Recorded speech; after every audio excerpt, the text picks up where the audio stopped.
जो है एक नया शेड्यूल जारी हुआ है, ठीक है। एक नया शेड्यूल जारी हुआ है जिसमें है कि 14 अक्टूबर से लेकर के 16 नवंबर के बीच में स्टेट का एग्ज़ाम होना है, ठीक है। ये आज का लेटेस्ट न्यूज़ है, आप लोग ध्यान रखिएगा। 14 अक्टूबर से स्टेट का एग्ज़ाम शुरू होगा और 16 नवंबर तक ये एग्ज़ाम चलेगा। तो जितने भी स्टेट के साथी हैं हमारे जो अपना तैयारी में लगे हुए हैं, तो ज़ोर शोर से अपनी तैयारी कीजिए, ठीक है।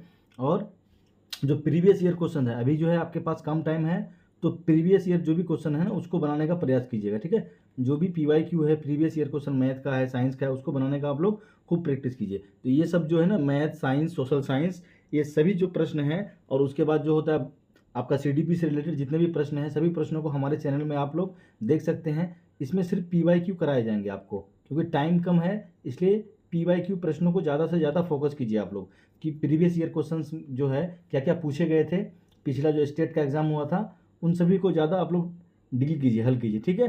तो ये जो है PYQ मैथ का लेके आए हैं हम।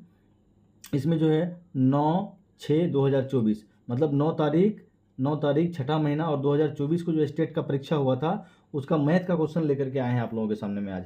कल जो है 2023 वाला डाला गया था, आज 2025 का क्वेश्चन को आपके सामने लेकर के आए हैं। उसका कुछ विश्लेषण करेंगे, हल करने का प्रयास करेंगे। इससे आप लोगों को भी अंदाज़ा मिल जाएगा कि किस टाइप के प्रश्न आपके एग्जाम में पूछे जा रहे हैं, ठीक है। चलिए साथियों, तो देखिए एग्जाम का डेट जारी हो चुका है, तो पहले ही जारी हो चुका है, ठीक है। 14 अक्टूबर से लेकर 16 नवंबर के बीच में आपका एग्जाम होना है। तो अभी आपके पास टाइम कम है, इसलिए आप लोग ना ज़्यादा से ज़्यादा PYQ क्वेश्चंस लगाइए। जितना प्रीवियस ईयर क्वेश्चंस को आप लोग सॉल्व कीजिएगा उतना आपका एग्जाम के लिए बेहतर होगा, ठीक है। तो आज के सेशन का जो पहला प्रश्न है, जो 2024 में पूछे गए प्रश्न है, उसको देखते हैं क्या क्या 2024 में पूछा गया था। तो उससे रिलेटेड क्वेश्चन ही 2025 के एग्जाम में आपसे पूछे जाएंगे, ठीक है। चलिए पढ़ते हैं। आज जो है 2024 में क्या क्या क्वेश्चन पूछे गए थे, उन सवालों को हम लोग हल करने का प्रयास करेंगे, ठीक है। तो देखिए पहला प्रश्न क्या पूछा गया था आपका, पहला प्रश्न को देखिए, पढ़िए आप लोग। पहला प्रश्न क्या पूछा गया था, एक सारणी दे दिया हुआ है, सारणी में चर मान दिया हुआ है आपको, ठीक है।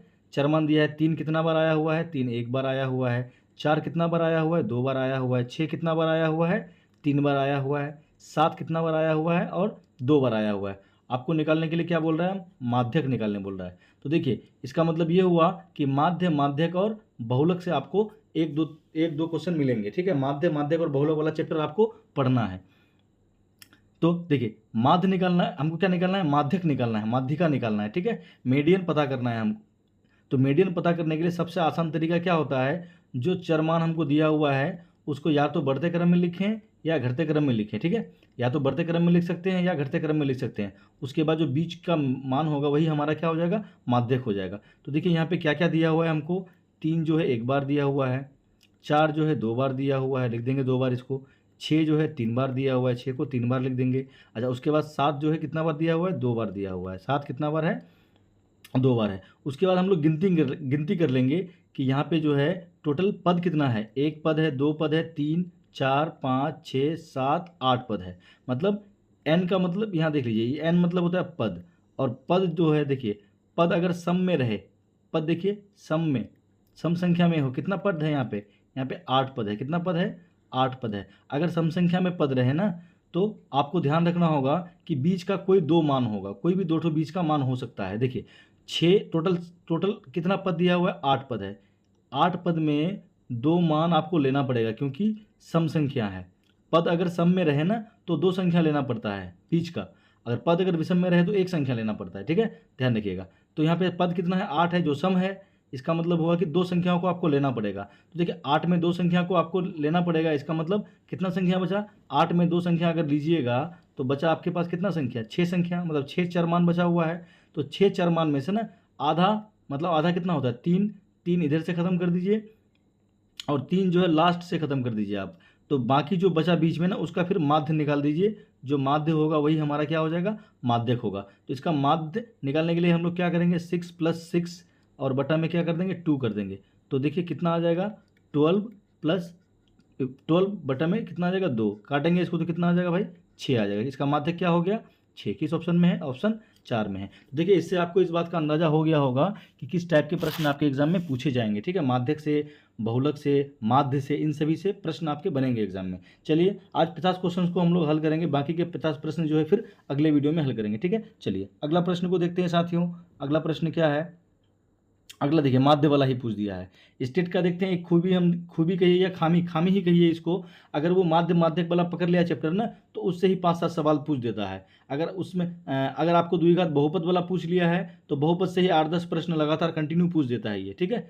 तो ऐसा नहीं होना चाहिए, इस तरह से पूछ रहा है वो, ठीक। तो देखिए माध्य से एक ऊपर वाला चैप्टर में, ऊपर वाला जो सवाल पहला था वो भी माध्यक से रिलेटेड था, और ये भी जो है माध्य से रिलेटेड। देखिए आप क्या बोल रहा है कि माध्य बराबर क्या फॉर्मूला होता है। माध्य निकालने का 3 विधि होता है। एक होता है आपका जिसको कल्पित माध्य विधि बोलते हैं, पग विचलन विधि बोलते हैं, और एक प्रत्यक्ष विधि बोलते हैं। तो ये जो दिया हुआ है ना आपका पग विचलन विधि दिया हुआ है, तो माध्य बराबर क्या होता है, सभी संख्याओं का योग बटे में सभी संख्या, और वर्ग अंतराल अगर है तो वर्ग माप भी होता है, ठीक है। तो ये इसका ऑप्शन क्या हो जाएगा हमारा, ऑप्शन देखिए, और भी ऑप्शन है, इस ऑप्शन को और देखेंगे हम लोग, और भी ऑप्शन है। देखिए ये लास्ट वाला ऑप्शन जो होगा हमारा क्या हो जाएगा, इसका आंसर हो जाएगा, ठीक है। लास्ट वाला जो आंसर ऑप्शन 4 है, माध्य बराबर ये कौन सा विधि है, ये कल्पित माध्य विधि, ये नहीं, ये पग विचलन विधि है। कौन सा विधि है माध्य निकालने का, पग विचलन विधि है, ठीक है। ये कौन सा विधि है, पग विचलन विधि है माध्य निकालने का। तो इसका आंसर क्या हो जाएगा, माध्य का ये आंसर हो जाएगा, ठीक है। चलिए अगला प्रश्न को देखते हैं, क्या है अगला प्रश्न, क्या पूछा गया, देखिए फिर वैसा ही है, फिर वही टाइप का है, देख लीजिए आप, फिर से सेम सवाल दे दिया है। क्या बोला है, किसी सम्मिति, क्या बोला है, किसी सम्मिति आवृत्ति वितरण के लिए डैश होता है, क्या होता है, क्या होता है, माध्य बराबर बहुलक बराबर माध्यक, या माध्य बड़ा होगा बहुलक से, और बहुलक जो है माध्यक से बड़ा होगा, या माध्य बहुलक और माध्यक, ये तीनों जो देखिए माध्य सबसे कम होगा उससे बड़ा होगा बहुलक, उससे बड़ा हो जाएगा हमारा माध्यक, ठीक है। या चौथा ऑप्शन में दिया हुआ है बहुलक बराबर होता है हाफ इंटू माध्य प्लस माध्यक। बताइए कौन सा ऑप्शन करेक्ट होगा, आप लोग अपना आंसर दीजिए फटाफट, कौन सा ऑप्शन करेक्ट होगा साथियों। देखिए किसी भी कोई भी बारंबारता अगर निकाल रहे हैं हम लोग, कोई भी वर्ग चरमान दिया हुआ रहे या आवृत्ति वितरण दिया हुआ रहे, जो भी चरमान का वितरण दिया हुआ रहेगा, तो वो हमेशा जो है ना माध्य का मान, जो माध्य है, जो बहुलक है और जो माध्यक है, तीनों मान लगभग क्या होता है, बराबर ही होता है। तीनों मान क्या होता है, बराबर। तो इसका आंसर क्या हो जाएगा, इसका आंसर 3 हो जाएगा, ठीक है। माध्य बहुलक और माध्यक तीनों आपस में क्या होता है, लगभग बराबर ही होता है। चलिए चौथा नंबर प्रश्न को पढ़ते हैं। क्या है चौथा नंबर प्रश्न, देखिए आप लोग पढ़ लीजिए, फिर माध्य से ही पूछा गया है, फिर माध्य वाला ही है। देखिए स्टेट में क्या होता है ना कि अगर आपको माध्य वाला चैप्टर पकड़ा है ना, तो माध्य से ही 10 प्रश्न आपको दे देगा। बहुलक अगर आपको बहुपद पकड़ा है तो 10 प्रश्न बहुपद से ही दे देता है, क्योंकि 100 क्वेश्चन को जुमाना है उसको, ठीक है, इसलिए ऐसा करता होगा, ठीक है। क्या दिया हुआ, 2 है, 7 है, 6 है, तथा x का माध्य कितना है, 15 है, ठीक है। उसके बाद 18, 1, 6 x, और y का जो माध्य दिया हुआ है वो कितना दिया हुआ है, 18 दिया हुआ है। तो हमको बोल रहा है y का मान निकालो। कोई बात नहीं, माध्यक निकालने के लिए माध्य निकालने के लिए हम लोग क्या करते हैं, सभी संख्याओं को जोड़ते हैं। जोड़िए, देखिए सभी संख्याओं को प्लस करते हैं, सभी संख्याओं को प्लस करते हैं, ठीक है। कितना संख्या है गिनती कीजिए, तो 1, 2, 3, 4 संख्या हैं, और 4 से इधर भाग में होगा तो उसको डायरेक्ट गुना कर देंगे, कितना आ जाएगा, 60 आ जाएगा, ठीक है। कितना आ जाएगा, 60। अच्छा उसके बाद आगे क्या दिया हुआ है हमको, इसको सॉल्व भी कर लेते हैं यहाँ से तो अच्छा रहेगा। x बराबर में हो जाएगा 60 और माइनस में हो जाएगा कितना आपका, 7 6 13 15, ठीक है। मतलब x का मान कितना आ जाएगा हमारा, x का मान आ जाएगा 45, x का मान 45 आएगा। अच्छा उसके बाद दूसरा दिया हुआ है हमको क्या, 18 दिया हुआ है, 1 दिया हुआ है, 6 दिया हुआ है, प्लस x दिया हुआ है, और बराबर में फिर y भी दिया हुआ है, प्लस में y भी है, प्लस में y भी है। और इसका जो निकाला है माध्य 18 आया है, कितना आया है, 18, यहाँ से अलग है, ठीक है, यहाँ से क्या है, ये सब अलग है, 18 दिया हुआ है। टोटल पद को गिनती कर लीजिए कितना है, 1 2 3 4 5 पद है। तो इसको 5 से क्या कर देंगे हम लोग, गुना कर देंगे, 5 से गुना कर देंगे, ठीक है। उसके बाद देखिए x का मान भी दिया हुआ है हमको, तो 18 1 19 6 25, 25 प्लस x का मान कितना दिया हुआ है, 45, और प्लस में क्या है y, और बराबर में हमारा 18 5 6 कितना हो जाएगा, 90 हो जाएगा। तो y का मान निकालने बोला था, देखिए y बराबर क्या आ जाएगा, 90, और यहाँ से सब जाके माइनस हो जाएगा उधर, मतलब जोड़ लीजिए आप 45 और 25 को जोड़ लीजिए, 70 हो जाएगा। कितना होगा, 70। तो देखिए y का मान कितना आ गया आपका, 90 में से 70 गया तो 20 आ जाएगा। किस ऑप्शन में है 20, देख लीजिए ऑप्शन 3 जो होगा हमारा क्या होगा साथियों, करेक्ट आंसर होगा। ठीक है, चलिए आगे 5 नंबर प्रश्न को देखते हैं। 5 नंबर प्रश्न क्या पूछा है, 5 नंबर प्रश्न को देख लीजिए, ध्यान से देखिए आप लोग क्या प्रश्न है, उसके बाद इसका आंसर भी देने का प्रयास कीजिए। ठीक, पढ़िए प्रश्न को, क्या है प्रश्न, बोल रहा है यदि 10 प्राकृत संख्याएं x1 x2 x3 x4 ऐसे करके 10 प्राकृत संख्याएं हैं, उसका माध्य जो है x पर लगा दिया है रेकरिंग आपको ऐसा, तो x माइनस एक्स पर रेकरिंग प्लस x2, मतलब इस तरह से 10 का जो मान होगा हम घटाएंगे तो वो मान किसके बराबर होगा, ये बोल रहा है वो। ठीक है, वो मान जो होगा आपका किसके बराबर होगा, ये बात हमको बोल रहा है। ठीक है, तो देखिए जब भी हम लोग किसी भी 10 प्राकृत संख्याओं का माध्य निकालेंगे ना, तो हर एक संख्या जो हम घटाएंगे ना, तब उस कंडीशन में जो आंसर, तो उस कंडीशन पे जो हमारा आंसर होगा हमेशा याद रखिएगा 0 होगा, हमेशा क्या होगा हमारा आंसर 0 होगा, ध्यान रखिएगा। ठीक, चलिए आगे बढ़ते हैं साथियों, अगला प्रश्न को देखते हैं। स्टेट में आप लोग बढ़िया से क्वालिफाई कीजिए, बढ़िया से तैयारी कीजिए और देखिए कि किस टाइप के प्रश्न पूछे जा रहे हैं और उसी टाइप से आप लोग तैयारी कीजिए। मेरे ख्याल से आप जो है ना मैथ का 9th क्लास का और 10th क्लास का बुक अगर सॉल्व कर लीजिए, बना लीजिएगा ना, 9th का टेक्स्ट बुक और 10th का जो टेक्स्ट बुक है आपका NCERT का जो बुक है, NCERT का जो बुक है, इसको अगर आप लोग बना लिए ना, तो स्टेट का एग्ज़ाम जो है मैथ साइंस से आराम से आसानी के साथ क्वालिफाई कर जाइएगा आप लोग। ठीक है, इस सवाल में क्या बोला है, देखिए 6 नंबर में कि कौन सा परिमेय संख्या है। ठीक है, परिमेय संख्या निकालना है। पाई जानते हैं अपरिमेय होता है, √7 भी क्या है, अपरिमेय है।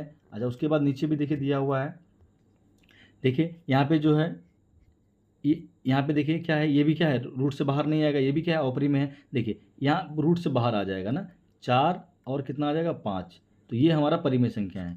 ठीक है, कौन सा परिमेय संख्या है, तीसरा जो है क्या है, परिमेय संख्या है। चलिए आगे बढ़ते हैं साथियों, अगला सवाल को देखते हैं क्या है सवाल। सवाल को पढ़िए और आप लोग बनाने का प्रयास कीजिए।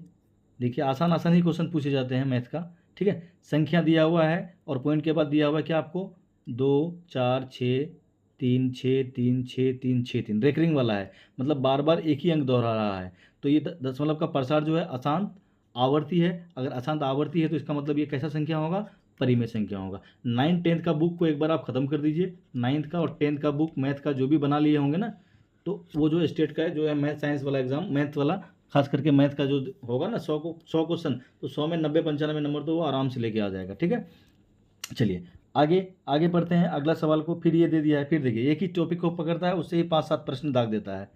क्या बोला है, 5.2 3 3 3 3 3, देखिए 3 3 बार बार आ रहा है ना, तो ये भी क्या हो जाएगा हमारा परिमेय संख्या हो जाएगा, ये भी क्या होगा साथी, परिमेय संख्या हो जाएगा। चलिए देखिए एक ही टॉपिक को पकड़ करके 5-7 प्रश्न दे देता है। उसके बाद यहाँ पर क्या बोल रहा है, इसका महत्तम समापवर्तक मतलब SCF निकालने बोल रहा है। क्या बोल रहा है, SCF निकालने। SCF के लिए क्या होता है कि जो सभी संख्याओं का, देखिए 2 संख्या दिया हुआ होगा उसका गुणनखंड, ये यहाँ भी है 3 यहाँ भी है, अच्छा 2 यहाँ पर भी है, यहाँ पर भी है, अच्छा 5 यहाँ पर भी है और यहाँ पर भी है। ठीक है, तो कम पावर वाला लेंगे, जो बराबर है उसको भी ले लेंगे हम लोग। 9 इंटू हो जाएगा 2 इंटू 5, तो देख लीजिए 90 हो जाएगा। क्या आंसर होगा हमारा, 90 हो जाएगा। SCF के लिए क्या लेते हैं, जो सब जगह रहे, सबका आभाज्य गुणनखंड में रहे और कम पावर वाला लेंगे। ठीक है, और सेम भी रह जाता है अगर, तो उसको भी ले लेते हैं हम लोग। ठीक, अच्छा यहाँ पर भी देखिए मौसो पूछ दिया है। क्या पूछा है, मौसो पूछ दिया है इसका। देखिए 124 और 24 का मौसो पूछ दिया है, तो 24 5 120 बचेगा 4, 4 से फिर 24 में देंगे तो 4 ही आएगा मौसो। कितना आ जाएगा मौसो, 4 आ जाएगा। ठीक है, देखिए मौसो वाला पकड़ा तो 2-4 सवाल मौसो वाला ही दे देगा आपको। चलिए उसके बाद देखिए क्या है, 11 नंबर सवाल को देखिए, पढ़िए आप लोग 11 नंबर सवाल। एक बहुपद है, ठीक है, यदि बहुपद, ये बहुपद है, ठीक है, ये पहला पद है, ये दूसरा पद है, ये तीसरा पद है, ठीक है, का एक शून्य कितना दिया हुआ है, -3 दिया हुआ है, तो के का मान निकालना है। देखिए शून्य का क्या मतलब होता है बहुपद में, शून्य का मतलब होता है कि ये जो शून्य है इसका मान अगर हम बहुपद में रख देना तो उस बहुपद को 0 के बराबर कर देगा। वो क्या कर देगा, 0 के बराबर कर देगा। तो सवाल को यहाँ से हम लोग बनाना शुरू करते हैं। क्या x के जगह में शून्य बोला है कितना हमारा -3, तो x के जगह में हम लोग -3 रखेंगे। ठीक है, ब्रैकेट है k -1 और x के जगह में रखेंगे -3, इसका स्क्वायर हो जाएगा प्लस में, ठीक है, प्लस है डायरेक्ट माइनस भी कर देते तो चलता, k इंटू -3 प्लस में क्या है 1 बराबर में क्या हो जाएगा 0, क्योंकि शून्य है, -3 जो है क्या है शून्य है, तो इसका मतलब शून्य को अगर बहुपद में रखेंगे तो उसका मान 0 के बराबर आ जाएगा। ठीक है, चलिए यहाँ पर सॉल्व करने का प्रयास कीजिए आप लोग। इसको डायरेक्ट ही सॉल्व कर देते हैं हम यहाँ से लेके यहाँ तक को। ठीक है, देखिए यहाँ से लेके यहाँ तक को डायरेक्ट ही सॉल्व कर देते हैं।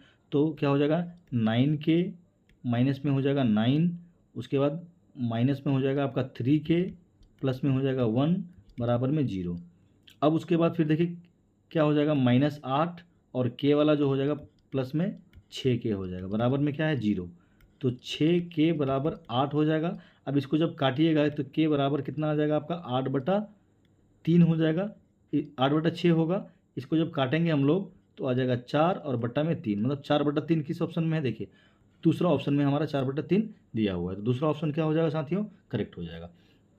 देखिए इसी तरह के प्रश्न आसान आसान प्रश्न रहते हैं। तो 9-10 का बुक मैथ का जो बना लिया है ना, तो बड़ी आसानी से वो पास कर जाएंगे स्टेट। ठीक, चलिए सवाल को पढ़िए, देखिए आसानी सवाल होगा, पढ़िए और आंसर देने का प्रयास कीजिए आप लोग। क्या बोल रहा है, देखिए बहुपद से मतलब इसका क्या है ना कि एक टॉपिक अगर पकड़ा तो उससे 5-7 प्रश्न दे देता है। क्या है, एक त्रिघात बहुपद है। देखिए त्रिघात है ना, त्रिघात बहुपद का 2 शून्य दिया हुआ है, एक शून्य ये है और एक शून्य ये है। तो बोल रहा है क्या, तीसरा शून्य निकालो। तीसरा शून्य, तो देखिए ऑप्शन से चल जाइए, सबसे आसान होगा। ठीक है, ऑप्शन से जाने से सबसे आसान होगा। देखिए किसका मान रखने पर, ये जो सवाल है ना, ये सवाल इसका मान 0 आ जाएगा। क्या रखने पर, यहाँ पे क्या रखेंगे, 1 रखेंगे तो 0 आएगा, या -3 रखेंगे तो 0 आएगा, या -1 रखेंगे तो 0 आएगा, या 3 रखने पर 0 आएगा। तो इसका मान रख करके देख लीजिए आप। अगर 1 रखते हैं हम लोग, देखिए यहाँ पर अगर हम लोग 1 रखते हैं, अगर यहाँ 1 रखते हैं तो क्या आ जाएगा, 1 आ जाएगा। पहला ऑप्शन से चल रहे हैं, यहाँ पर भी 1 आएगा, यहाँ पर 7 आएगा, यहाँ पर -7 आएगा। देखिए 0 आया क्या, 1 रखने पर 0 नहीं आया, मतलब ये वाला ऑप्शन कैंसिल हो जाएगा। ठीक है, ये वाला ऑप्शन नहीं होगा। अच्छा, उसके बाद फिर हम लोग देखते हैं, ये वाला ऑप्शन नहीं होगा, ध्यान रहे आपको। अच्छा, -3 रख के देखते हैं तो क्या हो जाएगा, -27 हो जाएगा, और यहाँ पर हो जाएगा +9, और यहाँ पर हो जाएगा आपका +21, और यहाँ पर हो जाएगा -7। तो अब देखिए प्लस में कौन कौन है, प्लस में ये दोनों है, इन दोनों जोड़ देंगे तो 30 हो जाएगा, और ये माइनस है और ये माइनस है, ये फिर 30 होना चाहिए था, ये भी नहीं होगा, मतलब दूसरा वाला ऑप्शन भी नहीं होगा। तीसरा वाला ऑप्शन को चेक करते हैं। तो तीसरा वाला ऑप्शन में 27, प्लस में 9, माइनस में 21 और माइनस में 7। देखिए ये हुआ क्या, ये माइनस हो जाएगा 28 और यहाँ से हो जाएगा, नहीं ये भी नहीं हुआ, मतलब तीसरा ऑप्शन भी नहीं हुआ। इसका मतलब चौथा ऑप्शन जो होगा हमारा क्या हो जाएगा, करेक्ट हो जाएगा। ठीक है, अब रख करके देख सकते हैं एक्स के जगह में, तो क्या आ जाएगा, -1 +1 +7 और -7। देखिए तीसरा ऑप्शन से देखिए 0 आ गया ना, तीसरा ऑप्शन से क्या आ गया, मान 0 आ गया। सॉरी, चौथा ऑप्शन से मान क्या आ गया हमारा, 0। यानी कि 2 शून्य दिया हुआ था, त्रिघात में 3 शून्य होता है, 1 शून्य किए, 1 शून्य किए, और एक जो शून्य है हमारा कौन सा हो जाएगा, -1 हो जाएगा। ठीक है, चलिए आगे बढ़ते हैं साथियों, अगला प्रश्न को देखते हैं, क्या नंबर प्रश्न। अब 13 नंबर प्रश्न को देखते हैं क्या है। एक बहुपद दिया हुआ है, आपको क्या दिया हुआ है, एक बहुपद है। देखिए एक बहुपद है, ये एक बहुपद है। देखिए ये क्या है, एक बहुपद है। कैसा बहुपद है, आपको देखने से पता चल गया, त्रिघात बहुपद है। उसका एक शून्य दिया हुआ है, कितना है, 6 है। तो हमको क्या बोला है कि k का मान निकालो। कोई बात नहीं, शून्यों का योगफल दिया हुआ है, सॉरी शून्यों का योगफल कितना दिया हुआ है आपको, 6 दिया हुआ है। त्रिघात बहुपद में 3 शून्य होता है। क्या क्या 3 शून्य होता है, एक होता है अल्फ़ा, एक होता है बीटा, एक होता है गामा। तीनों का योग कितना दिया हुआ है, 6 दिया हुआ है। ठीक है, और alpha plus beta plus gamma बराबर होता है -b/a, ये फॉर्मूला है। ठीक है, इसको याद रखना होगा आपको, 6। ठीक है, अच्छा अब b देखते हैं, तो यहाँ से तो b पता नहीं चल पाएगा, यहाँ पे भी x³ है, यहाँ पर भी x³ है। इसका मतलब ये हुआ कि इसमें हमको x³ कॉमन लेना पड़ेगा। देखिए यहाँ बनाते हैं, ठीक है, x³ को कॉमन ले लेते हैं। x³ को अगर कॉमन ले लेंगे तो बचेगा 2 - 3k, ये हो गया a, प्लस 4x - 5। देख लीजिए ये हो गया a, b इसमें है ही नहीं, b है क्या, नहीं है। चलिए साथियों, अब 13 नंबर प्रश्न को देखते हैं, क्या है 13 नंबर प्रश्न। तो 13 नंबर प्रश्न में देखिए एक बहुपद दिया हुआ है, एक बहुपद है 2x³ 3x³ नहीं होगा, यहाँ पे स्क्वायर होगा। ठीक है, यहाँ पे क्या होगा, स्क्वायर होगा। 3x स्क्वायर प्लस में 4x और माइनस में क्या है, 5 है। और बोला है कि इसके शून्यकों का योग क्या है। आप लोग बहुपद देखिए पहले, बहुपद किस टाइप का है। बहुपद देखिए त्रिघात वाला बहुपद है। कैसा बहुपद है, त्रिघात बहुपद है। इसका मतलब ये हुआ कि इसमें 3 शून्य होगा, एक होगा अल्फ़ा, एक होगा बीटा, एक होगा गामा। तो alpha plus beta plus gamma बराबर क्या दिया हुआ है आपको, 6 दिया हुआ है। तो alpha plus beta plus gamma बराबर एक फॉर्मूला होता है -b/a। ठीक है, माइनस बी बाई, ये सारा का सारा जो क्वेश्चन है ना क्लास 9-10 से बना हुआ है, ठीक है। तो 9-10 का मैथ को बढ़िया से बना लीजिए, आप स्टेट को आराम से क्वालिफाई कर जाइएगा, ठीक है। अच्छा, बी कौन है हमारा, देखिए ये जो बी है ये क्या है, ये जो है 3k माइनस 3k क्या है, बी है, तो प्लस 3k हो जाएगा, प्लस 3k, ठीक। अच्छा, उसके बाद ए क्या है हमारा, ए है 2 बराबर 6, तो देख लीजिए k बराबर क्या आ जाएगा, 6 इंटू 2 और बट्टा में 3, इसको काट दीजिए, काटिएगा तो क्या आ जाएगा 2, 2 इंटू 2 4 हो जाएगा। किस ऑप्शन में है 4, पहला ही ऑप्शन में है हमारा 4, ठीक है साथियों, समझ में आया होगा आपको, ठीक। तो त्रिघात बहुपद का शून्यकों का योग बराबर ये फॉर्मूला होता है, याद रखिएगा आप लोग। अच्छा, कभी कभी क्या होता है गुणनफल भी देता है, तो त्रिघात का गुणनखंड होता है alpha into beta into gamma, ये बराबर होता है माइनस डी बाई ए, इसको याद रखिएगा। एक और होता है अल्फ़ा बीटा, दो शून्य को एक साथ गुना करके उनका योग, बीटा गामा और गामा अल्फ़ा, ठीक है, इसका जो योग होता है इसका होता है सी बाई ए, इस बात को भी आप लोग ध्यान में रखिएगा। दो शून्य को एक साथ लेंगे और उसको फिर क्या करेंगे, गुना करेंगे, ठीक है। चलिए आगे बढ़ते हैं साथियों, अगला प्रश्न को देखते हैं। 14 नंबर प्रश्न क्या है, प्रश्न पढ़िए। 14 नंबर प्रश्न फिर बहुपद से ही आया है, फिर बहुपद से ही दे दिया है। देखिए एक टॉपिक पकड़ लेता है, उससे 4-5 प्रश्न को दे देता है। क्या बोल रहा है कि एक बहुपद है, बहुपद में शून्यकों का गुणनफल क्या होगा, शून्यकों का गुणनफल क्या होगा यदि ये एक बहुपद है, ये क्या है एक बहुपद, देखिए त्रिघात वाला बहुपद है, कैसा बहुपद है, त्रिघात है। तो शून्यकों का गुणनफल अभी हम बताए आपको, alpha into beta into gamma बराबर क्या होता है, माइनस डी बाई ए होता है, माइनस डी बाई ए होता है। तो डी लास्ट वाला प्लस 6 और ए का मान क्या 1, मतलब 6 आंसर हो जाएगा, ठीक है। कौन सा ऑप्शन होगा, पहला ऑप्शन हमारा करेक्ट होगा। देखिए बड़ी आसान है, बहुत आसान है, आसान क्वेश्चन पूछे गए हैं। आप लोग एक बार 9-10 का फटाफट 2-4-5 दिन में बना करके चले जाइएगा। 9-10 का बुक जो होता है, स्पेशली 10 क्लास का बुक, जो 10 क्लास में मैथ का बुक है NCERT वाला, उसको बना के जाइए, देखिए आप आराम से सभी प्रश्नों को हल कर सकते हैं। चलिए 15 नंबर प्रश्न को देखते हैं साथियों, क्या है 15 नंबर प्रश्न, क्या पूछा गया था मैथ का। अब आ गया दो चर वाला रैखिक समीकरण में से, ठीक है।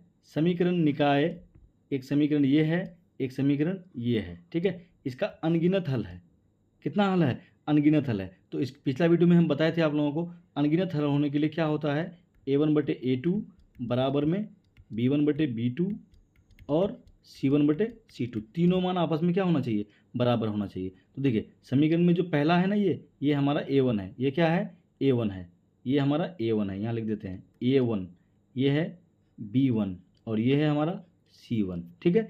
यहाँ पे जो है हमारा ये 4 जो है a2, ये क्या है b2 और ये क्या है c2, ठीक है। तो देखिए a1/a2 का मान देखिए रखिए, तो 2/4, b1/b2 का मान देखिए 3 बटे में क्या है k है, c1/c2 का मान देखिए आप क्या है, देखिए 5 बटा में क्या है 10 है। देखिए सबको काटते हैं तो 1/2 आता है, कितना आता है देखिए आप इसको भी काटिएगा तो कितना आएगा 1/2 आएगा। तो बताइए यहाँ k के जगह में क्या रखेंगे कि कट के 1/2 आए, तो 6 रखेंगे। तो कौन सा ऑप्शन है में है 6, देखिए दूसरा ऑप्शन में 6 है, दूसरा ऑप्शन हमारा क्या हो जाएगा, सही हो जाएगा, ठीक है साथियों। चलिए आगे बढ़ते हैं, फिर देखिए क्या प्रश्न है, फिर देखिए वही प्रश्न आ गया, दो चर वाला रैखिक समीकरण से प्रश्न है। क्या बोल रहा है, दो समीकरण है, ठीक है, उसका आलेख प्रतिच्छेदी है, मतलब ग्राफ अगर खींचेंगे इस तरह से तो ग्राफ इस टाइप से बन रहा है, ऐसे बन रहा है, मतलब दो समीकरण, दोनों समीकरण का जो ग्राफ खींचेंगे ना एक दूसरे को प्रतिच्छेद कर रहा है। तो प्रतिच्छेद करने पर ना केवल एक हल होता है, कितना हल होता है, सिर्फ एक हल होता है, ठीक है, केवल एक हल होता है, ठीक। चलिए आगे 17 नंबर प्रश्न को देखिए, क्या है 17 नंबर प्रश्न, बड़े आसान प्रश्न पूछे जा रहे हैं एग्जाम में आपसे। वो भी चाहता है कि परीक्षार्थी जो भी एग्ज़ाम दे वो पास हो जाए ना। चलिए समीकरण फिर देखिए, वही वही दो चार वाला समीकरण से है। एक समीकरण ये दिया हुआ है हमको, ठीक, और वहाँ पे बोला है कि x के जगह में 1 रखिए, y+2 हो तो a का मान निकालो, y+2 मतलब y बराबर 2 होना चाहिए यहाँ पे, ठीक है, y बराबर 2 होना चाहिए। देखिए यहाँ पे बराबर होगा, यहाँ पे क्या होगा, बराबर होगा, प्लस नहीं होगा, ठीक है, यहाँ पे क्या होगा, बराबर होगा। तब बोला है कि a का मान निकालो, तो देखिए 4 इंटू एक्स का मान क्या है 1 प्लस 3 इंटू वाई का मान क्या है आपका 2, बराबर में क्या है a है। तो देखिए मान नहीं आ जाएगा, 4 + 6, देखिए a का मान कितना आ गया आपका 10 आ गया। किस ऑप्शन में 10 है, दूसरा ही ऑप्शन में 10 है हमारा, ठीक है। देखिए कितना आसान पूछा था, यहाँ पे मिस प्रिंट था, थोड़ा सा ध्यान रखिएगा, यहाँ बराबर होगा, ठीक है। चलिए थोड़ा उसको छोटा कर देते हैं हम, ठीक है, तब आपको पता चल जाएगा। अब 18 नंबर सवाल को देखते हैं हम लोग। 18 नंबर सवाल में क्या बोला है कि के किस मान के लिए, ठीक है। क्या सवाल है, के किस मान के लिए समीकरण युग्म, दो समीकरण दिया हुआ है, एक समीकरण ये है, एक समीकरण ये है, इसका जो अनंत हल होगा, अनंत हल होने का शर्त है, इसको याद रखना होगा आपको, a1/a2 बराबर b1/b2 और बराबर में c1/c2, तब होगा अनंत हल। ठीक है, तो देख लीजिए पहला समीकरण में a1 b1 c1 होगा, मतलब ये जो पहला समीकरण है ना, यहाँ पर a1 होगा, b1 होगा और ये c1 होगा, यहाँ पर a2 होगा, ये b2 है 4 और ये c2 है हमारा 3। तो मान रख के देख लीजिए आप लोग, मान रख के देखिए 5/10 a2 बराबर 2/4 बराबर c1 क्या है k और बटा में कितना है भाई, बटा में 3। तो देखिए सबको काटने पर क्या मान आ रहा है, 1/2 आ रहा है, नहीं 1/2 आ रहा है ना। तो यहाँ पर k की जगह क्या मान होगा कि 1/2 आ जाए, k की जगह में क्या होगा कि 1/2 आ जाए, 1/2 आना चाहिए। तो k की जगह क्या देंगे हम, k की जगह क्या देंगे कि 1/2 आ जाएगा।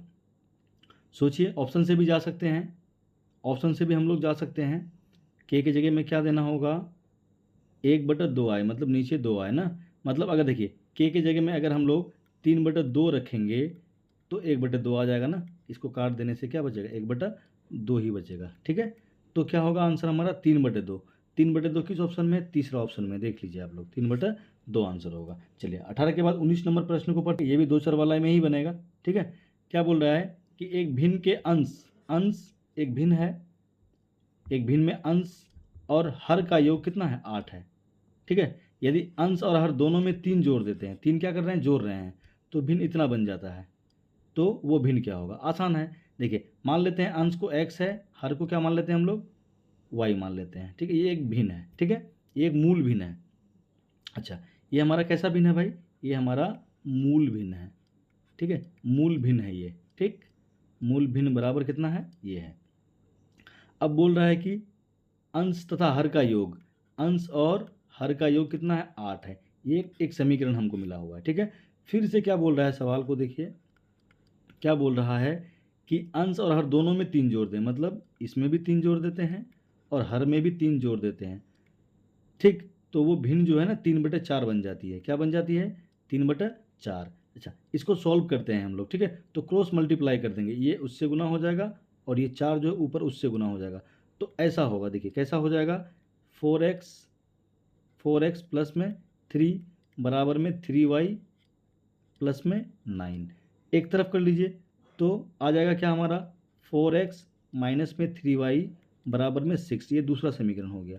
अब दोनों समीकरण को ध्यान से देखिए, ठीक है, और उसके बाद इसको जोड़ घटाव करके बना लीजिए आप लोग। तो दोनों समीकरण को देखेंगे तो पहला समीकरण में हमको 4 से गुना करना पड़ रहा है, नहीं, x को काटेंगे हम लोग तो, या y को काटने से क्या हो, 3 से गुना करना पड़ेगा। चलो y को ही काटते हैं, 3 से क्या करना पड़ेगा, गुना करना पड़ेगा। तो पहला समीकरण को 3 से गुना करेंगे तो 3x प्लस में 3y बराबर 24 हो जाएगा।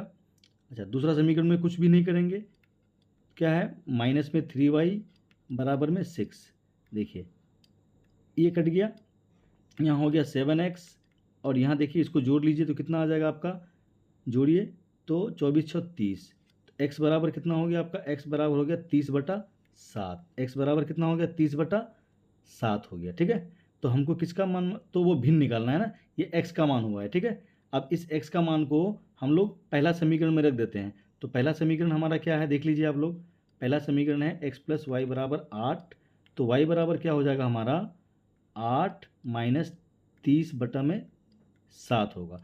इसको देखिए कितना आ जाएगा, सॉल्व करेंगे तो 56 माइनस 30 और बटा में 7, इसको जब और हल कीजिएगा तो 26/7 हो जाएगा। ठीक है, ये y का मान हुआ, किसका मान हुआ, y का मान हुआ।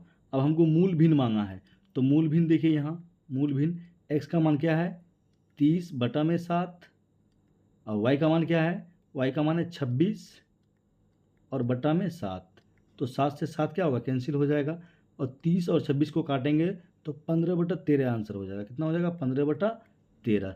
तो 15/13 देखिए ऑप्शन में 15/13 आपको नहीं दिया हुआ है, तो कौन सा ऑप्शन सही हो जाएगा हमारा, ऑप्शन जो 4 है वो हमारा क्या होगा, इसका सही होगा। ठीक है, क्योंकि किसी भी ऑप्शन में दिया ही हुआ नहीं है 15/4। चलिए साथियों आगे बढ़ते हैं, 20 नंबर प्रश्न को देखते हैं, क्या है 20 नंबर प्रश्न, पढ़िए 20 नंबर प्रश्न को देखिए।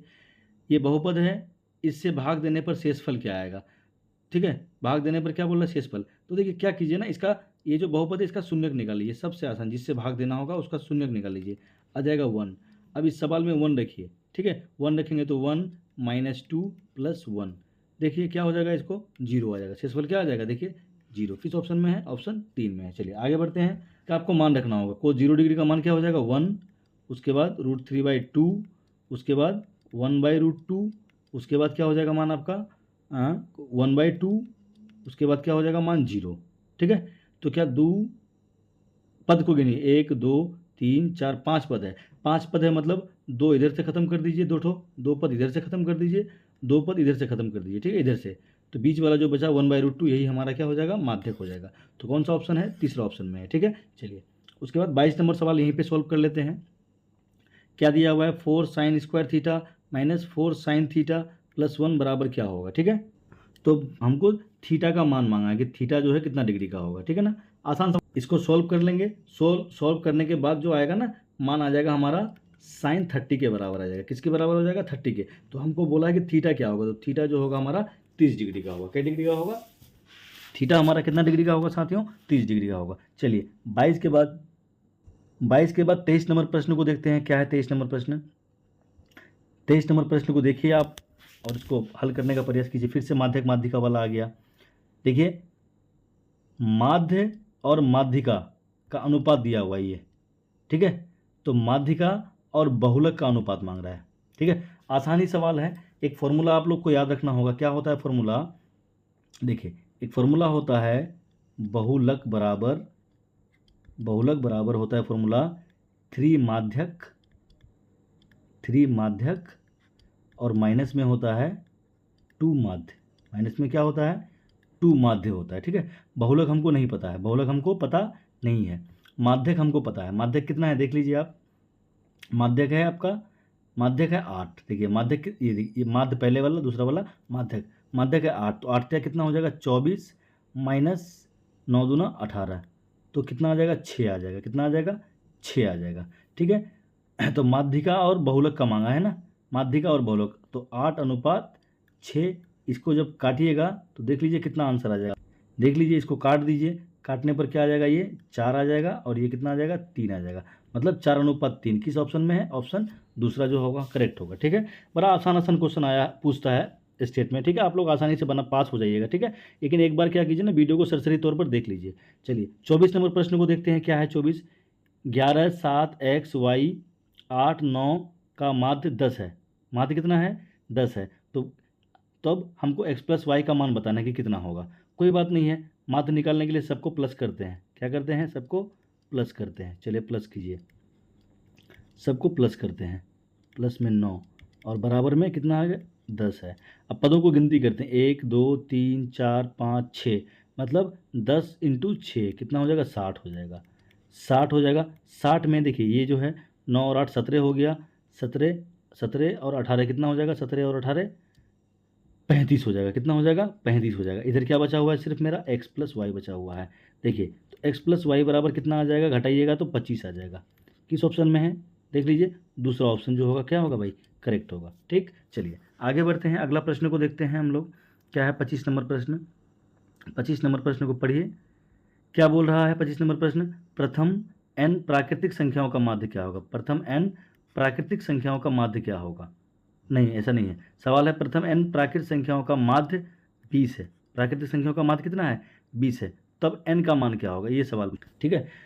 तो देखिए प्राकृतिक संख्याओं का माध्य के लिए ना एक फॉर्मूला होता है। प्राकृतिक संख्याओं का माध्य बराबर होता है n + 1 और बटे में होता है आपका क्या 2 होता है। ये फॉर्मूला याद रखिएगा। माध्य निकालेगा अगर ना प्राकृतिक संख्याओं का जब भी माध्य निकालेगा तो उसका एक फॉर्मूला होता है n + 1/2। तो इसका देखिए आपको सवाल में माध्य कितना दिया हुआ है 20 दिया हुआ है। कितना दिया हुआ है 20, तो 20 दूना 40 - 1 कितना आ जाएगा भाई 39। तो n बराबर कितना आ गया 39। किस ऑप्शन में है, ये ऑप्शन है, ठीक है। इसको याद रखिएगा, प्राकृतिक संख्याओं का माध्य निकालने का ये फॉर्मूला होता है n + 1/2, ठीक। चलिए आगे बढ़ते हैं, अगला क्वेश्चन को देखते हैं साथियों। अगला प्रश्न क्या है हमारा, आसानी प्रश्न। चलिए अब 26 नंबर सवाल को देखते हैं। क्या है 26 नंबर सवाल, पढ़िए आप लोग। पावर वाला पर दे दिया है 3 पर पावर है x + y बराबर दिया हुआ है कितना 243। देखिए यहाँ पे सॉल्व करते हैं। यहाँ पे बनाने का प्रयास कर रहे हैं, ठीक है। आप लोग भी देखिए ध्यान से, यहाँ पे हम लोग बनाने का प्रयास करते हैं। 3 पर पावर कितना दिया हुआ है, 3 पर पावर दिया हुआ है x प्लस वाई, और बराबर में कितना दिया हुआ है हमको 243। तो एक बात आप बताइए, 243 लिखा हुआ है, कितना लिखा हुआ है 243। 243 का आप लोग ना क्या कीजिए, अभाज्य गुणनखंड कर लीजिए। देखिए 3 3 3 आते रहेगा ना, 3 से 81 होगा, 3 से लगाइएगा तो 27 होगा, मतलब 3 पर पावर 5 हो जाएगा। क्या हो जाएगा, 3 पर पावर 5, मतलब 3x प्लस वाई इस पर पावर है, बराबर हो जाएगा 3 पर पावर 5। तो इसका क्या नियम है ना, बराबर के इधर और उधर अगर बेस समान हो जाए, बेस इक्वल हो, बेस इक्वल होता है तो क्या करते हैं, पावर को हम लोग ले लेते हैं और बेस को वहीं पे छोड़ देते हैं, ठीक है। ये पहला समीकरण हुआ आपका, ठीक है। अच्छा, फिर से दूसरा सवाल देखिए क्या दिया हुआ है, इसी को उल्टा दिया है। 243 पर पावर है x माइनस वाई, और बराबर में दिया हुआ है 3। इसका मतलब 243 पर पावर है तो ये 3 पर पावर 5 के बराबर है, और उसके बाद पावर में है x माइनस वाई, और बराबर में कितना दिया हुआ है 3। तो क्या करते हैं हम लोग इस कंडीशन में, इस कंडीशन में हम लोग वहीं पे छोड़ देते हैं बेस को, बेस को क्या करते हैं वहीं पे छोड़ देते हैं। तब क्या हो जाएगा मेरा 5x माइनस 5y, और बराबर में हो जाएगा 1। ये हो गया समीकरण 2। अब 1 और 2 को सॉल्व कर लीजिए, ठीक है। अब समीकरण 1 और 2 को सॉल्व कर लीजिए, ठीक है। पहला समीकरण x प्लस वाई बराबर था 5, ये पहला समीकरण था। अच्छा, दूसरा समीकरण क्या आया हुआ था, दूसरा समीकरण हमको आया हुआ था 5x माइनस 5y बराबर में 1 था, ये दूसरा समीकरण था। अब यहाँ क्या बोल रहा है सवाल, कि जो समीकरण 2 बना ना, इसका कितना हल है, इसका कितना हल है, थोड़ा सा ये सवाल को घुमा करके पूछ दिया है, ठीक है। तो हल बताने के लिए वही a1/a2 b1/b2 वाला काम करना पड़ेगा। तो a1/a2 का मान निकाल लीजिए। देखिए a1/a2 का मान कितना आ रहा है 1/5। b1/b2 का मान निकाल लीजिए आप लोग। b1/b2 का मान कितना आ रहा है भाई 1/-5। देखिए क्या हुआ कि a1/a2 और b1/b2 ये दोनों ही बराबर नहीं है, ये दोनों ही बराबर नहीं है, तो केवल एक हल होगा। कितना हल होगा, केवल एक हल संभव होगा। ऑप्शन बी जो होगा हमारा क्या होगा, करेक्ट होगा, ठीक है। चलिए आगे 27 नंबर प्रश्न को देखते हैं। 50 प्रश्नों को आज हम लोग हल करेंगे, ठीक है। बाकी के प्रश्नों को फिर कल हल करेंगे। क्या है, द्विघात समीकरण दिया हुआ है एक, ये द्विघात समीकरण है, ठीक है। क्या बोल रहा है कि एक मूल दूसरे का तिगुना है, एक मूल दूसरे का क्या है, तिगुना है। मान लेते हैं कि एक ठो मूल क्या है, अल्फा है, तो दूसरा ठो मूल क्या हो जाएगा हमारा, मतलब दूसरा ही ठो मूल मान लेते हैं क्या, अल्फा। तो पहला ठो मूल क्या हो जाएगा हमारा 3 अल्फा हो जाएगा, 3 अल्फा, ठीक है, 3 अल्फा हो जाएगा, ठीक। मतलब ये हमारा क्या है, ये हमारा पहला शून्यक है, जिसको हम लोग क्या बोलते हैं, जिसको हम लोग क्या बोलते हैं, ये पहला शून्यक है हमारा, जिसको हम लोग बोलते हैं अल्फ़ा। ये हमारा दूसरा शून्यक है, ये दूसरा शून्यक है, जिसको हम लोग बीटा बोलते हैं। तो हम यहाँ क्या किए थे ना, दूसरा शून्यक को मान लिए थे अल्फ़ा, दूसरा शून्यक को क्या मान लिए हैं अल्फ़ा, और तो पहला शून्यक क्या हो जाएगा, दूसरे का क्या हो जाता है 3 गुना हो जाता है, ठीक है। उसके बाद हम लोग क्या करते हैं, अल्फ़ा प्लस बीटा करते हैं। अल्फ़ा प्लस बीटा बराबर हम लोग क्या जानते हैं, -b/a जानते हैं, ठीक है। तो अल्फ़ा प्लस बीटा मतलब क्या हो जाएगा 4 अल्फ़ा बराबर -b/a। तो यहाँ से आप लोग देखिए सॉल्व कीजिए। देखिए इस तरह से इस सवाल को जब हल कीजिएगा तो हल करने के बाद आ जाएगा b² बराबर हो जाएगा 3ac, ठीक है। ये वाला ऑप्शन किस में है देख लीजिए आप लोग, ये किस ऑप्शन में है, तो ऑप्शन ए में है, ठीक है। तो ऑप्शन ए जो होगा हमारा क्या होगा भाई, करेक्ट होगा। चलिए उसके बाद आगे बढ़ते हैं, अगला क्वेश्चन को देखते हैं क्या है, 28 नंबर प्रश्न को देखते हैं फटाफट हम लोग। 28 नंबर प्रश्न भी वही द्विघात समीकरण से ही है। ये एक द्विघात समीकरण है, ठीक है, उसका एक मूल दिया हुआ है, तथा समीकरण एक तो ये है, इसका इसका मूल समान है, मूल क्या है, समान है। तो डी का मान निकालो, किसका मान निकालो, तो डी का मान निकालिए। तो डी का मान निकालने के लिए बोल रहा है हमको, ठीक है, कोई बात नहीं, आ जाएगा। यहाँ देखिए ऊपर वाला समीकरण में से बी का मान आ जाएगा, ठीक है, बी का मान यहाँ रख देंगे ना हम लोग, तो डी का मान आ जाएगा। तो पहले ऊपर वाला को हल करते हैं। ऊपर वाला में एक मूल दिया हुआ है, एक मूल कितना दिया हुआ है 2। इसका मतलब x के जगह में ऊपर वाला समीकरण को देखिए, ऊपर वाला समीकरण को हम लोग हल करेंगे इस तरह से, +12 बराबर 0। हम लोग x के जगह में 2 रखेंगे तो 4 प्लस में 2b और प्लस में 12 बराबर कितना हो जाएगा 0। तो 2b बराबर हो जाएगा -16। इसको काट देंगे अगर तो कितना आ जाएगा 8, मतलब b बराबर आ जाएगा -8, ठीक है।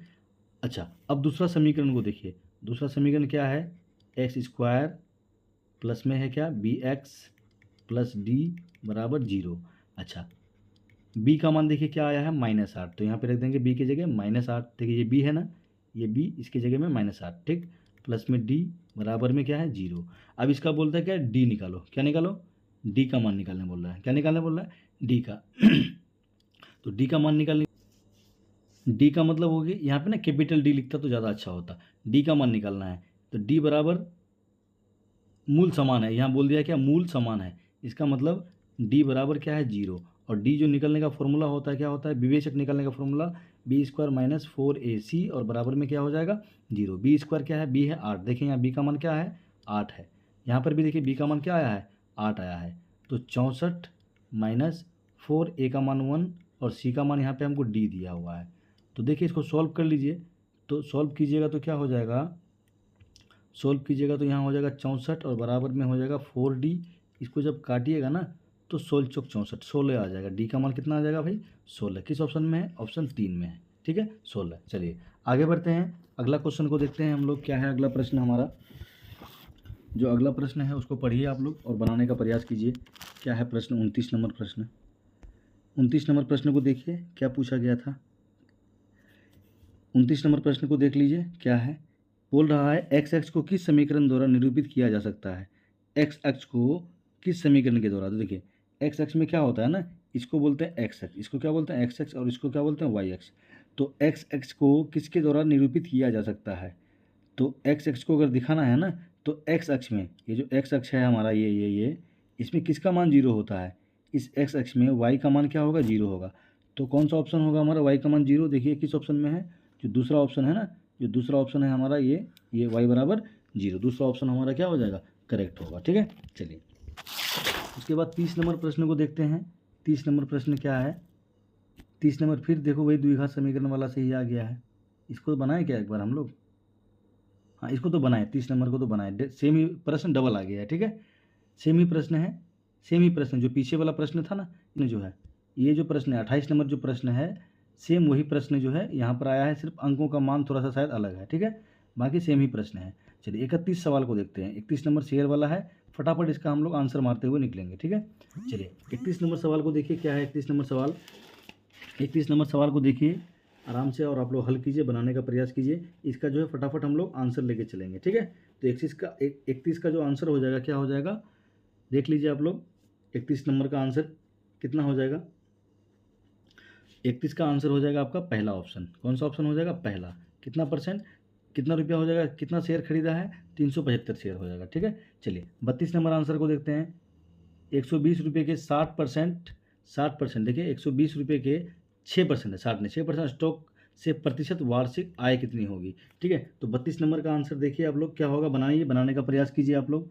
32 का जो आंसर होगा 5% हो जाएगा। कितना परसेंट हो जाएगा 5%। 32 के बाद 33 नंबर को देखिए, ये आपको बनाना पड़ेगा। ठीक है बनाइए, थोड़ा सा टाइम लग जाएगा इसलिए हम नहीं बना रहे हैं, वीडियो काफ़ी लंबा बन जाएगा। ठीक है किसी वस्तु का अंकित मूल्य दिया, अंकित मूल्य उसके क्रय मूल्य से 20% अधिक है। ठीक है अंकित मूल्य पर 20% बट्टा दिया जाता है, तो इस प्रकार बिक्री में विक्रेता को कितना लाभ होगा या हानि होगा। ठीक है लाभ होगा या हानि होगा ये बताना है आपको, सिर्फ लाभ और हानि बताना है।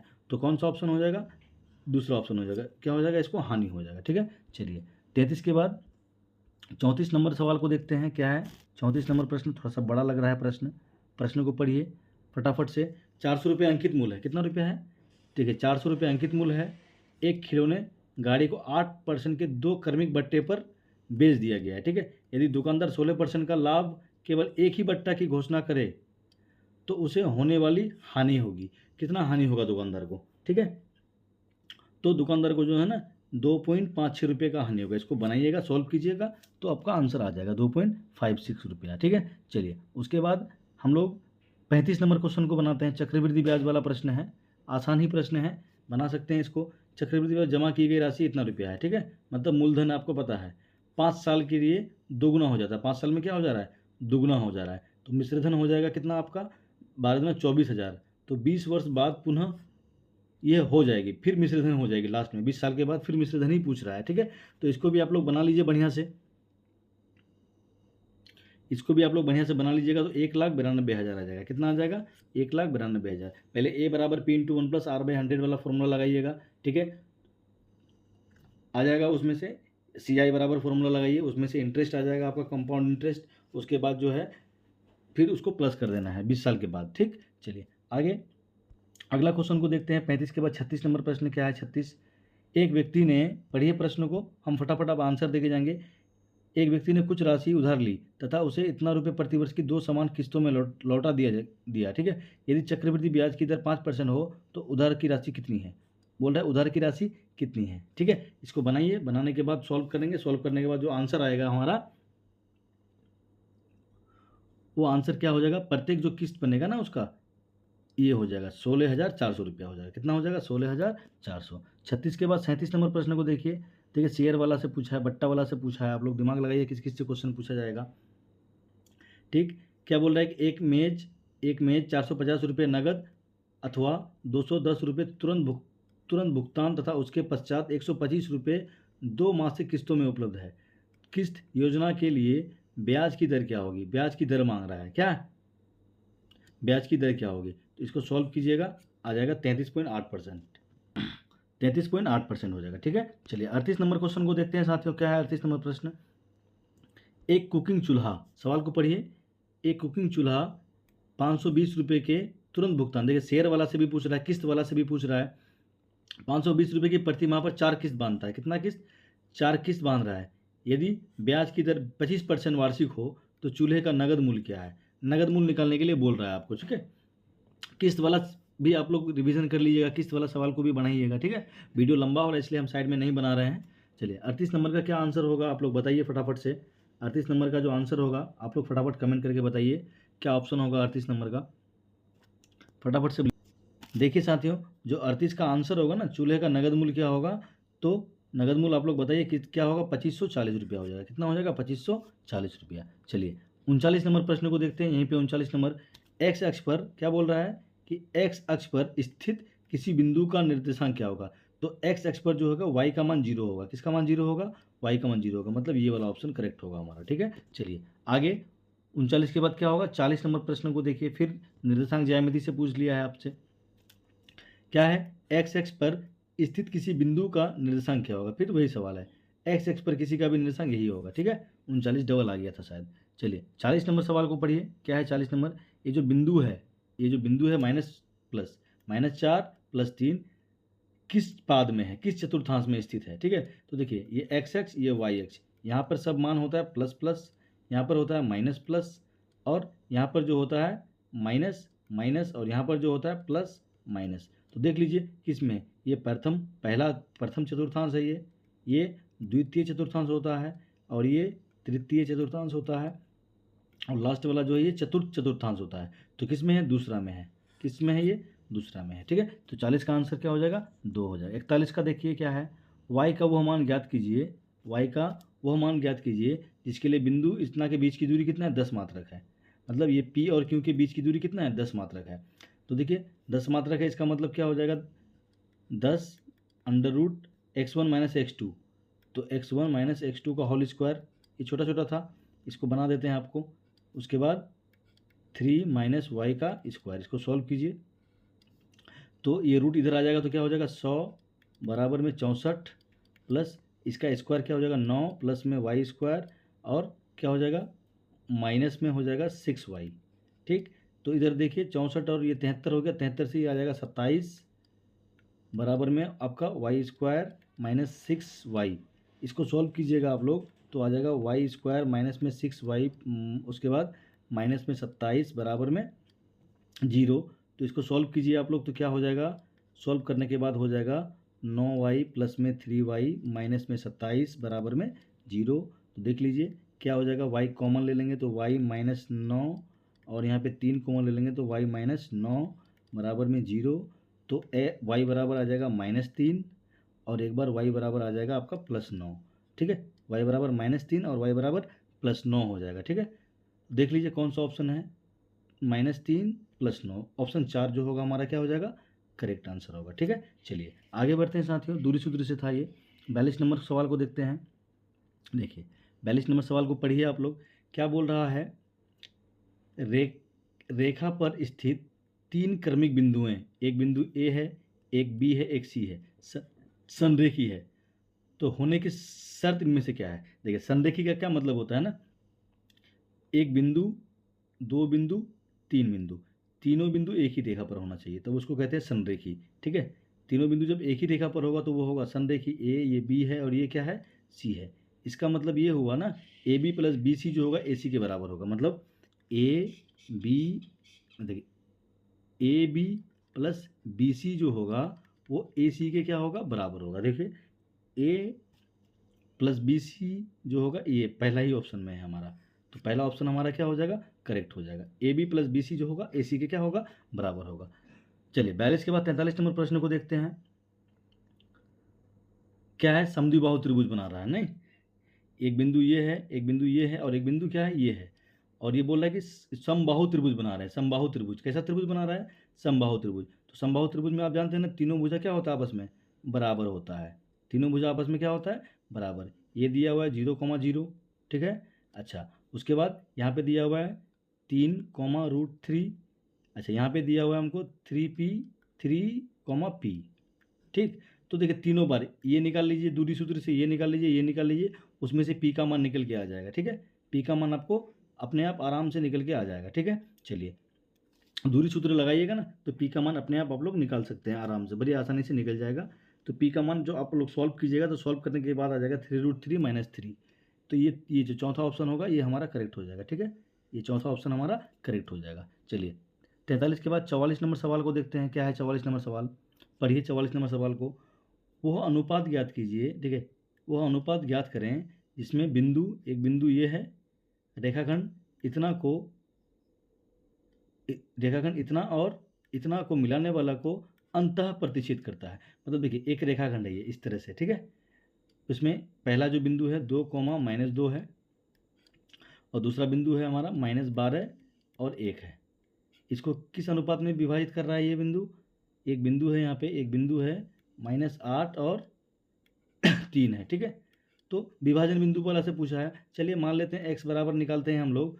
तो x बराबर निकालने के लिए क्या होता है, m1 इस तरह से, m1 x2 + m2 x1 और बटे में m1 + m2 ये फॉर्मूला होता है विभाजन बिंदु का x के लिए।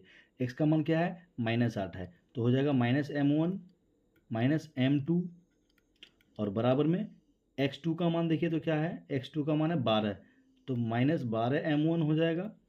अच्छा, फिर उसके बाद m2 x1 का मान क्या है, 2 है, तो +2m2 हो जाएगा।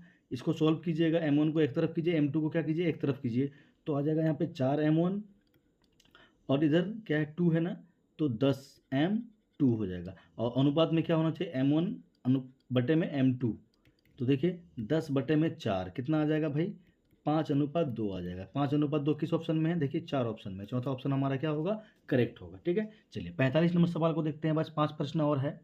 45 नंबर सवाल को देखिए क्या है, क्या बोल रहा है, 3 बिंदु दिया हुआ है, ये x1 y1 x2 y2 x3 y3, तब त्रिभुज का क्षेत्रफल, मतलब फॉर्मूला टू पूछ दिया है। तो half into x1 y2 - y3 x2 y3 - y1 3, ये पहला ही ऑप्शन हमारा क्या होगा, करेक्ट होगा। त्रिभुज का क्षेत्रफल का फॉर्मूला पूछ दिया है।